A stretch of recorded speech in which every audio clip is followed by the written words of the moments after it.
O meu sonho era ter uma família. E quando o meu filho nasceu, eu imaginei que esse sonho estaria sendo realizado, né. Mas com 4 meses, o pediatra falou para mim assim: "Mãe,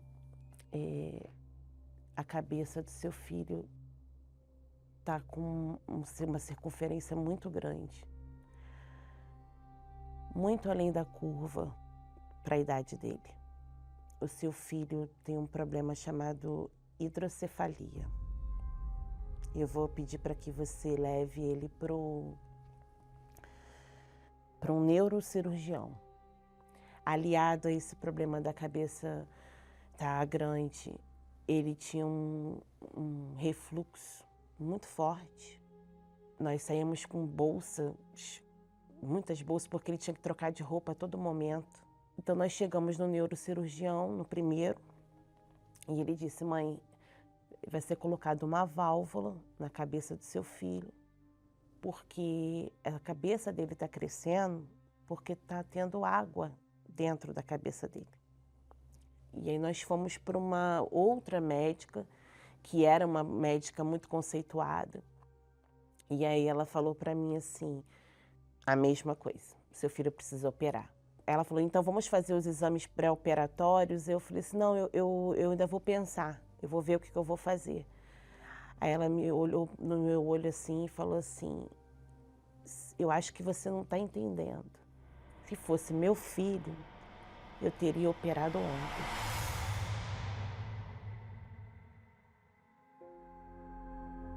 Eu não aceitava, porque a gente já conhecia a Deus. A gente já tinha, né, a fé, a gente já tinha aprendido a usar a fé, a gente já conhecia a Deus, e eu tinha um sonho de ter uma família. E todo mundo pensa que o filho vai começar a crescer, vai começar a engatinhar, vai sentar, vai andar, vai correr, vai brincar. E eu não sabia se meu filho ia conseguir fazer isso. E eu só olhava para o meu filho e via uma criança com a cabeça grande, tinha um caroço, ele tinha época que estava no lado direito, tinha época que estava no lado esquerdo. E quando eu vi meu filho nessa situação, eu perguntei para Deus, eu falei: "Senhor, por quê? Né? Por que que isso está acontecendo comigo?". Os médicos ficaram empurrando de um médico para o outro, né? "Ah, tu vai no tal médico que vai resolver e tudo". Ninguém queria pegar esse caso, a realidade é essa. Quando chegamos no hospital, na consulta do João Vitor, aí vimos o pai pegando o corpo da criança e a mãe apoiando a cabeça da criança. Aí eu me vi naquela situação, entendeu? E eu e minha esposa ali conversando e um perguntando ao outro: será que mais para frente vai acontecer isso com o João Vitor? Nessa época eu estava desempregado, tinha carro e casa financiada, e eu perdemos o oficial de justiça, foram para pegar tanto a casa como o carro nosso também. E o carro que a gente usava para levar o João Vitor para o hospital. Olha, é uma revolta, é uma revolta, porque eu falo: "Senhor, não é justo. Uma criança com a cabeça desse tamanho aqui, ele ia fazer uma cirurgia, ia colocar uma válvula, ia drenar, mas com 7 anos, essa válvula ia ter que ser trocada. Então essa cirurgia não ia resolver o problema do meu filho".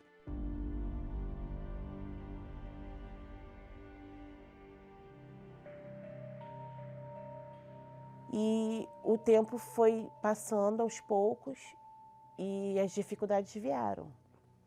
Ele não conseguia sentar, não conseguia engatinhar, na tomografia não aparecia o cérebro dele, era negro, era tudo preto, porque era tudo água. Eu fui buscar a justiça com quem poderia julgar a minha causa. E eu falei: "Senhor, não é justo que a gente perca dias de trabalho, dias de folga, se quer que seja, dentro de um hospital o dia inteiro. Sair de lá com a mesma resposta que eu saí ontem, que eu saí anteontem. E não ter mudança. Eu me coloquei diante de Deus, eu abri a palavra e Deus me mostrou o seguinte, que Ele é fiel e que Ele cumpre o que promete. Ele prometeu, Ele disse que levaria nossas dores e as nossas enfermidades. Foi essa palavra que eu aprendi, foi essa palavra que me foi revelada. Então, se Ele prometeu e Ele é fiel, Ele tinha que cumprir. E aí veio a Fogueira Santa de Israel. Não sabia o que Ele ia fazer. Eu só sabia que Deus ia fazer. Eu não sabia o quê, mas eu sabia que Ele ia fazer. A gente colocou toda a nossa força. A nossa causa ia ser julgada. Deus ia dar a sentença final, na certeza, mais uma vez, que Ele ia cumprir o que promete. Eu subi no altar e eu entreguei a Deus o meu bebê. Falei, Senhor, é o que o Senhor determinar. A senhora estava disposta ali até de repente perder o seu filho? Sim. Eu vim na fonte. Eu não estou aqui aguardando um paliativo, um remédio. Eu vou direto a quem pode me ajudar. Eu sei que só o Senhor.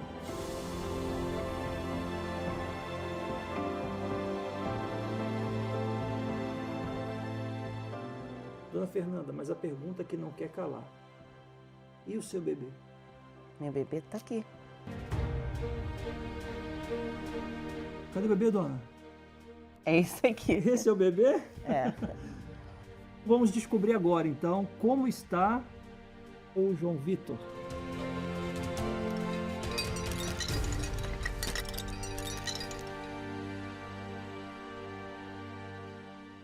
Depois de tudo isso, quando nós chegamos no hospital, chegou o tão sonhado dia que ele disse o seguinte: mãe, não é justo nós permanecermos com o João Vitor aqui, porque no exame, nesse último exame, praticamente secou a água, tem muito pouca. Então, nós vamos dar uma alta para o João Vitor, mas o prontuário dele não vai ser fechado. Quando ele fizer 18 anos, a senhora vai voltar aqui com ele para a gente fechar com um exame atual. Caso ele tenha algum problema, a senhora volta de pronto.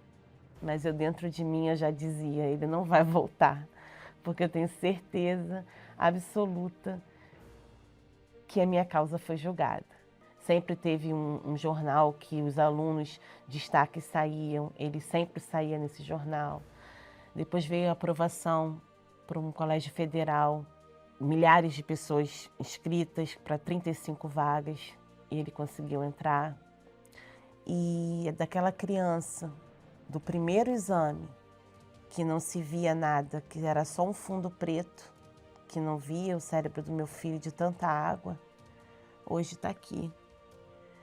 Saudável, inteligente, supera vários obstáculos. Eu vi que ele entrou com algumas coisas. Me explica aí, João Vitor, o que é isso tudo aqui para as pessoas poderem entender?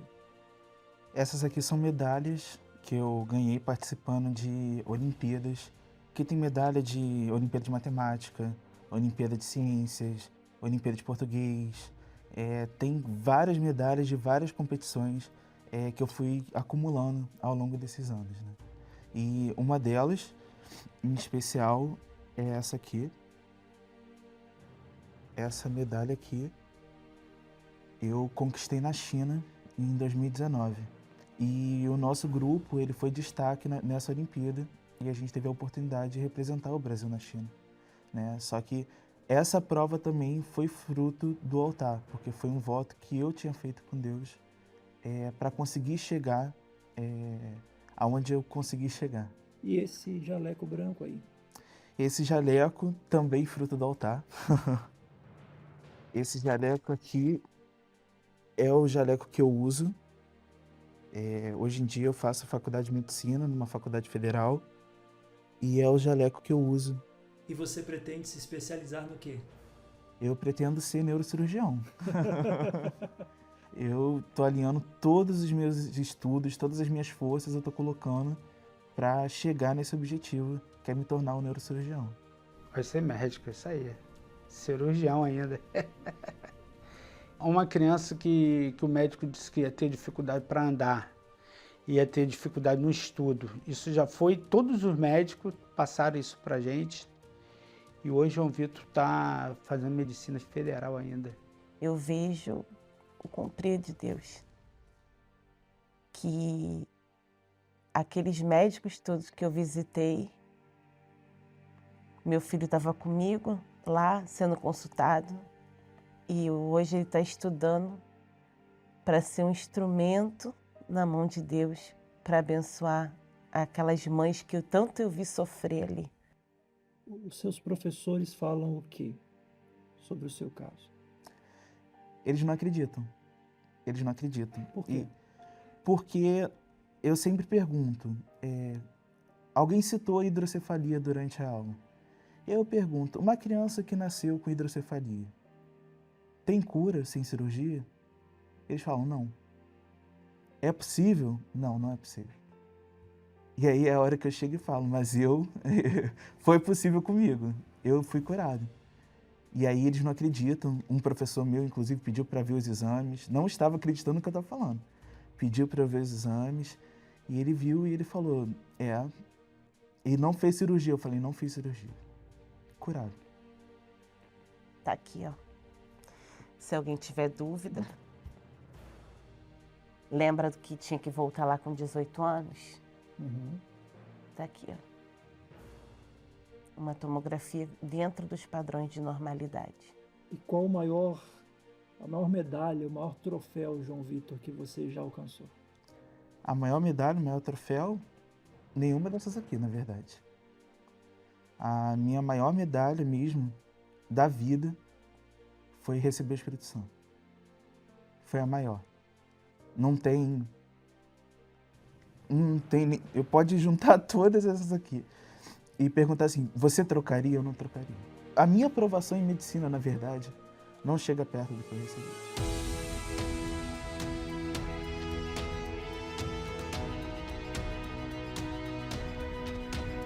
Quando eu comecei a entender que eu precisava confiar na palavra de quem promete e cumpre, que é o justo juiz, as coisas mudaram.